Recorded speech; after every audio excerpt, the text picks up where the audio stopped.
Hi, welcome back to my channel. My name is Rebecca, and today we're going to talk about mountain pose, also known as Tadasana in Sanskrit. I'm going to talk about the benefits of the pose, what it activates, and then we're going to go to the studio and I'll give you a quick tutorial on exactly how to do it.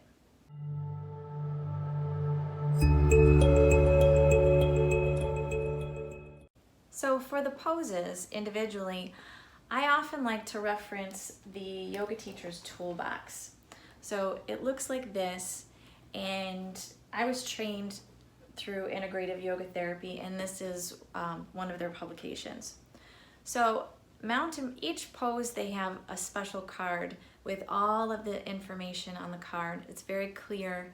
If you're a yoga teacher and you've studied this stuff, you know what it means, or sort of. It's a lot. Anyway, today I'm just going to get to the basics. So mountain pose, you can see the guy here, it's a basic standing pose. And you can see by this little red circle here that it activates the first chakra. And in that aspect, it also activates the downward flow of energy.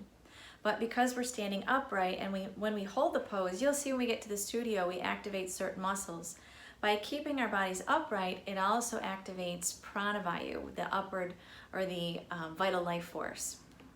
So mountain pose teaches us the stillness of the mountain, and it also teaches us to find equanimity in that stillness and peace and that solid foundation.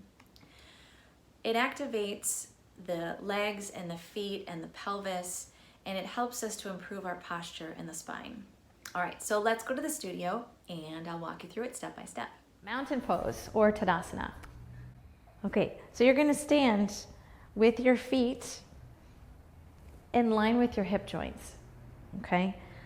Two ways to do it. One way is with your feet here. Another way is to have your feet touching. For some people, that's just not comfortable. It's not comfortable on the knees or whatever. For me, my bony ankles smashed together, so I never really liked that one. Literally, until someone told me that I could stand with my feet apart, I had bruises on my ankles in yoga class. Anyway, I prefer actually to have them straight underneath. It feels better on my knees, feels better on the hips. And there's a lot of people, yoga therapists especially, that think that women should especially stand with their feet in line with the hip joints, and men can either do that or bring their feet closer together so that they touch. Anyway, neither here nor there. I prefer them in line with my hips. The foundation of the pose is in the feet, like any other yoga pose, and you're going to want to lift your toes up, right, to practice this. So as you're standing on your mat, practice lifting up, and you press down on the ball of the big toe here. And as you do that, you can feel the arches of your feet lift, and you can press down. Imagine you have like 4 corners on your feet, right? So wherever that would be, see if you can press down on those 4 corners of your feet and then relax your toes into the mat. And the feet will have a slight grip, but not too much. Legs will be strong. Knees are not locked out, even though the legs are straight, okay? Depending on what kind of joint you have on the knee.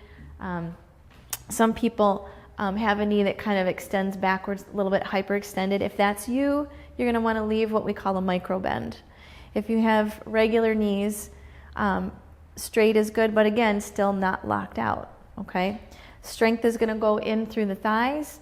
You're also going to be somewhat isometrically squeezing the legs toward each other, right? So the feet are squeezing into the floor, the legs are strong, and now you're also drawing the legs in toward each other. From there, the pelvic floor also can be contracted. I prefer it that way. It builds strength inside the pelvis. It also helps to stabilize the SI joints.